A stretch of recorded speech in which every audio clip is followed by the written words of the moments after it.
Late on July 6, 1944, the Japanese commander on Saipan put his final order in writing.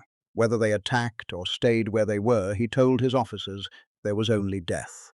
He would advance with those who remained, he wrote, and leave my bones on Saipan as a bulwark of the Pacific. Lieutenant General Yoshitsugu Saito commanded the 43rd Division of the Imperial Japanese Army. He had roughly 4,000 people left. Many were wounded. Some carried sharpened bamboo. 15 hours after that order took effect, everything it set in motion was finished. Standing in its path was one American regiment that the U.S. High Command had already judged and written off. There is a sentence missing from most accounts of that morning. 2 weeks before the attack, the division holding that ground had been publicly found wanting. Its commanding general was relieved in the middle of the battle by a Marine general who did not think much of the army. The story went into print while the fighting was still going on, and it hardened there. What happened on the Tanapag Plain at 4:45 on the morning of July 7 did not fit that story, so for the most part it was not told. The men who held that line waited 4 years for the record to be corrected. One of them waited 58. The unit was the 105th Infantry Regiment of the 27th Infantry Division, a New York National Guard outfit federalized in October 1940. On the morning of July 7, its 1st and 2nd Battalions held the coastal flat north of Tanapag village on the northwest shoulder of Saipan. Together they numbered about 1,100 men. By nightfall, 406 of them were dead and 512 were wounded. In front of their positions, American teams counted more than 4,300 Japanese dead. 3 men from that one regiment received the Medal of Honor for that single day. All 3 citations are public record. Every one of them is posthumous. Hit subscribe now, because the third of those 3 medals was refused for 58 years on a technicality about the Geneva Conventions, and the man who finally got that decision overturned was a dentistry professor in Los Angeles working in the 1990s. Don't go anywhere to understand why the 105th Infantry was standing where it was standing, and why almost nobody in the American chain of command expected it to hold. The story has to go back 13 days, to a valley in the middle of the island that the soldiers who fought through it named twice. To understand the morning of July 7, the story has to go back to June 22, when the 27th Infantry Division was pushed into the center of Saipan between 2 Marine divisions. What happened in that valley over the next 2 days produced the harshest command decision of the Pacific Campaign, and it set the reputation the 105th Infantry carried onto the Tanapag Plain. It started with a map that made the ground look flat. It ended with an army general being fired by a Marine general in the middle of a battle, and with a division learning that its name had already been written down somewhere as a failure. The 27th Infantry Division was New York's. It drew from Troy, from Albany, from Saratoga County, from the mill towns along the Hudson. Federalized in October 1940, it had spent the war so far in the Central Pacific. At Makin and at Eniwetok, in operations the Marine Command considered slow. On Saipan it came ashore on June 16, a day behind the 2nd and 4th Marine Divisions. The plan was for the American line to swing north like a gate. The Marines held the hinges on the 2 coasts. The Army was handed the center, and the center was the worst ground on the island. On the map, it is a corridor running north below Mount Tapachau. On the ground, it is a floor of open cane with limestone walls on both sides, and those walls are full of caves. Japanese gunners inside them could see the entire length of it. The soldiers who went in named the corridor Death Valley and the high ground on its right Purple Heart Ridge, and both names stuck because both were earned. The Marine divisions on either coast advanced across ground that allowed advancing. The 27th did not. On the corps map, the Army's line showed as a deep notch between 2 Marine lines. On June 24, 1944, Lieutenant General Holland M. Smith of the Marine Corps asked for the relief of Major General Ralph C. Smith, commanding the 27th Infantry Division. He took the request to Vice Admiral Richmond Kelly Turner, then to Admiral Raymond Spruance aboard the heavy cruiser USS Indianapolis. Spruance authorized it. Ralph Smith was relieved that day, on the 9th day of a 25-day battle. It was the first time in the Central Pacific that a Marine Corps commander had removed an Army Division commander, and no senior Army officer had a voice in the decision. The decision did not stay inside the chain of command. Correspondents covering the Marianas filed on it, and Robert Sherrod of Time magazine put the Marine version in front of the American public, while the Army had no practical way to answer during an active campaign. Holland Smith's own memoir, published in 1949, repeated the judgment in stronger language. Post-war Army historians pushed back hard. The Army's own official history of the campaign concluded that Holland Smith had reason to be disappointed with the division's performance on those two specific days, and that whether relieving Ralph Smith was a wise remedy remained doubtful. So this was the standing of the 27th Infantry Division on the night of July 6, 1944. Its commanding general had been fired. Its performance was already in print as a failure. Its 105th Infantry Regiment had 2 battalions strung along a coastal flat with a gap in the line that nobody had closed, and its flank did not physically tie in to the unit beside it. 13 days after the Army had been judged too slow, several thousand Japanese were forming up in the dark 2 miles north of that gap. They were coming down the coast. 3 men from that regiment earned the Medal of Honor on July 7. To understand why, you have to see what the first of them had already done in the 2 weeks before it. Lieutenant Colonel William Joseph O'Brien was born in Troy, New York on September 25, 1899. He had been with the 27th Division when it was still the New York National Guard, and by June 1944 he commanded the 1st Battalion of the 105th Infantry. On June 20, 3 American tanks supporting his battalion buttoned up under fire, lost their bearings, and began firing toward his own men. O'Brien went out across open ground, climbed onto the lead tank, and directed the assault from the outside of it until the enemy strongpoint was destroyed. He was 44 years old. 8 days later, on June 28, a platoon of his battalion was pinned in heavy underbrush.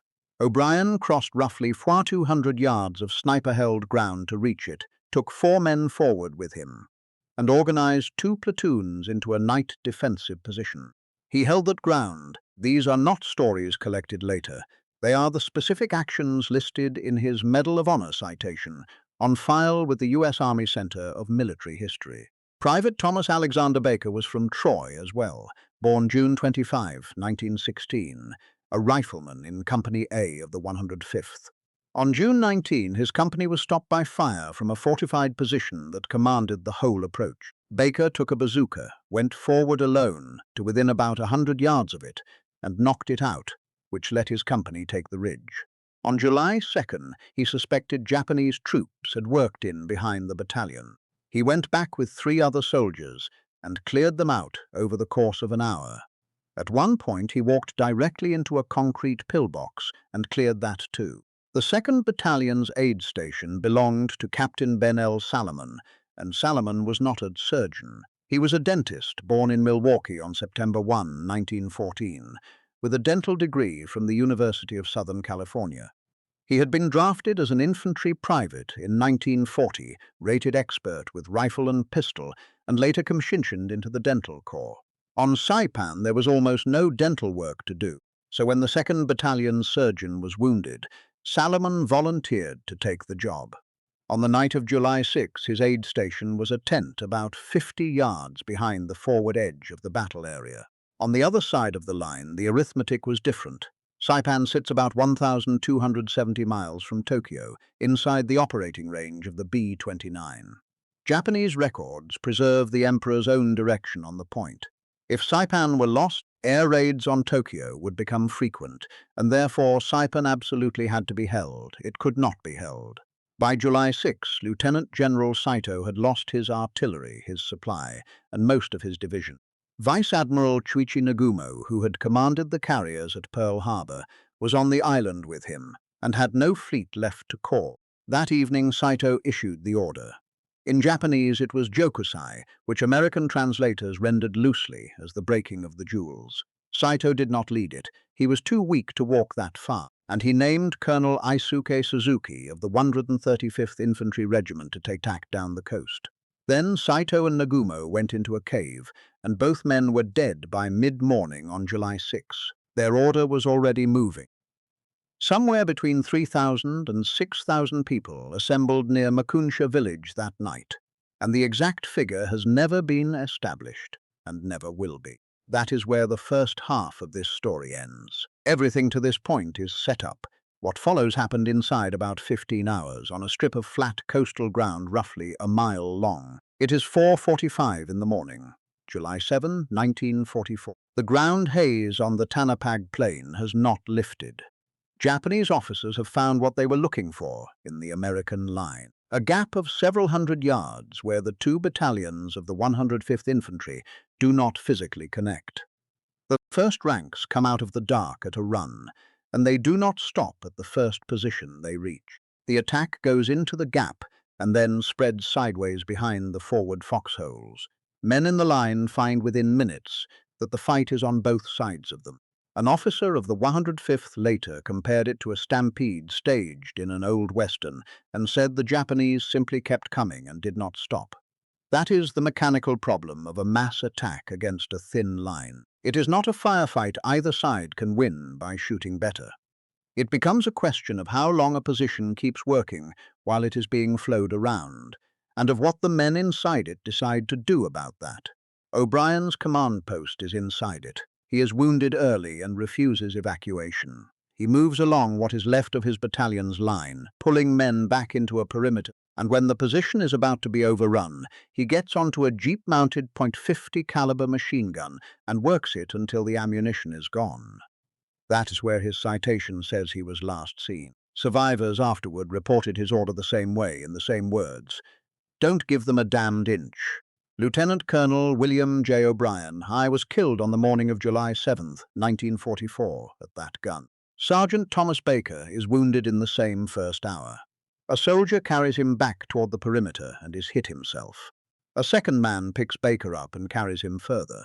Baker tells him to stop. He asks to be left, and he asks for a weapon. The men who left him propped him against a tree and handed him a pistol with 8 rounds in it. When American troops retook that ground, they found the pistol empty and 8 Japanese soldiers dead around him. Baker was 28 years old and had been in the army for 4 years. Behind the army line, the artillery of the 10th Marines is sitting in the open. Howitzer crews drop their tubes and fire at point-blank range into ground they can see with the naked eye, which is not what field artillery is designed to do. Crews keep working the guns while the attack comes through their positions. Marine Private First Class Harold Agerholm of the 4th Battalion, 10th Marines, received the Medal of Honor for that same morning, for evacuating some 45 wounded men in an abandoned ambulance jeep before he was killed. The line bends badly.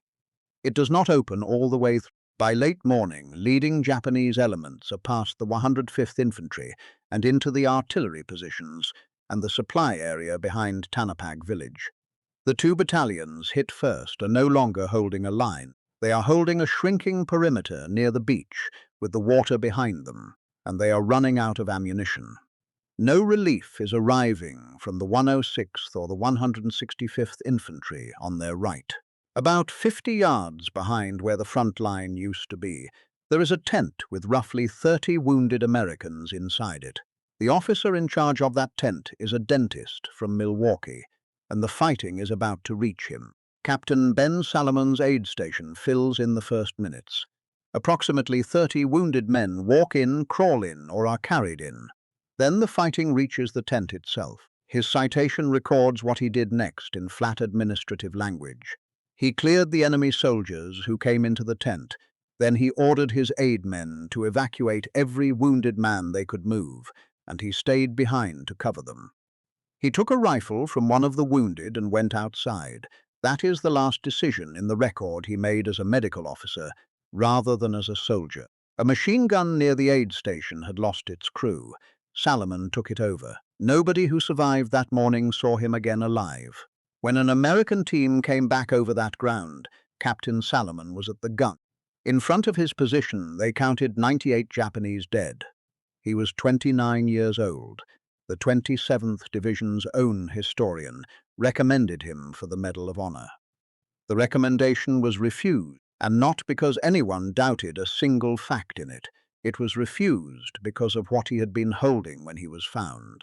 It took a long time to get the numbers in this story right, because the version that circulates online usually gives one casualty figure, and the records contain at least 3. If this is the kind of history you want more of, hit like.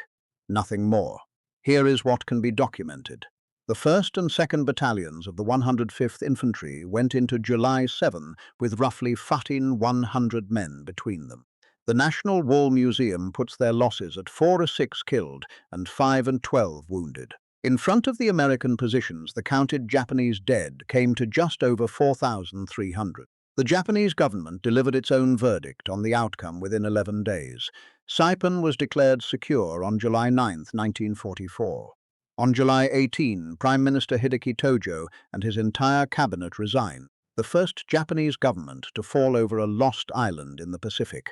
The reason was the one the emperor had named before the invasion ever started. On November 24, 1944, B-29s of the 21st Bomber Command took off from Saipan for Tokyo. The island Saito had been ordered to hold at any cost became the airfield that made the rest of the war possible. There is an honest footnote: the loudest version of this story leaves out.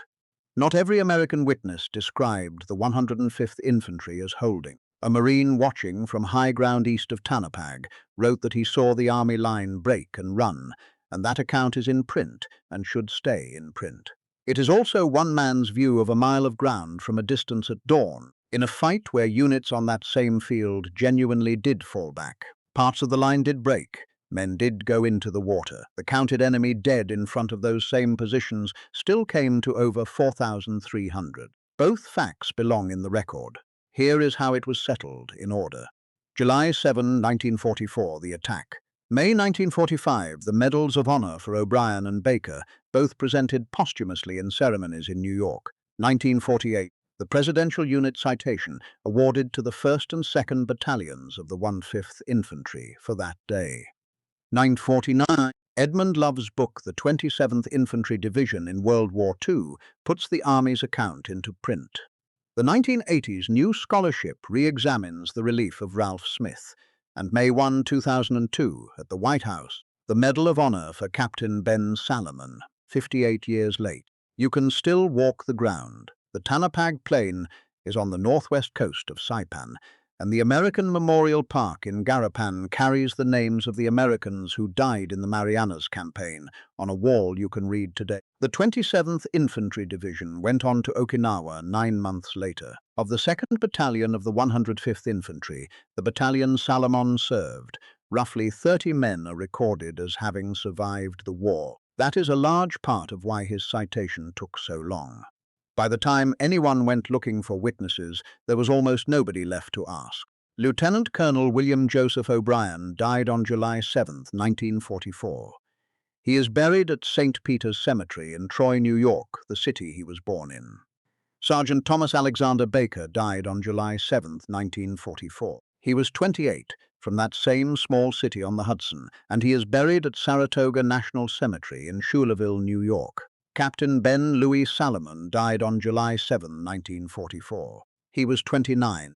His Medal of Honor is held at the University of Southern California, at the dental school he graduated from in 1937. 3 men from one regiment on one morning, on one strip of coastal flat about a mile long, 2 of them from the same small city in upstate New York, one of them a dentist who was not supposed to be carrying a rifle at all. The division they belonged to had been publicly judged unfit 2 weeks earlier, and that judgment was already in print when the largest attack of its kind in the Pacific War came down the coast road and stopped in front of them. The medals settled what those men did. Whether the judgment on the division was ever fair is still argued, and it is worth arguing. If your father, your grandfather, your uncle, anyone in your family served in the Pacific, in any branch, on any ship, leave their name and what they did in the comments below. Don't just leave the name. Tell us one thing about them, one thing they did or said, or one thing you remember. A rating, a ship, a town they came home to, a job they went back to. The men who were there deserve more than a name in a database. They deserve to be remembered as people. Subscribe if you want the next story. There are more of them.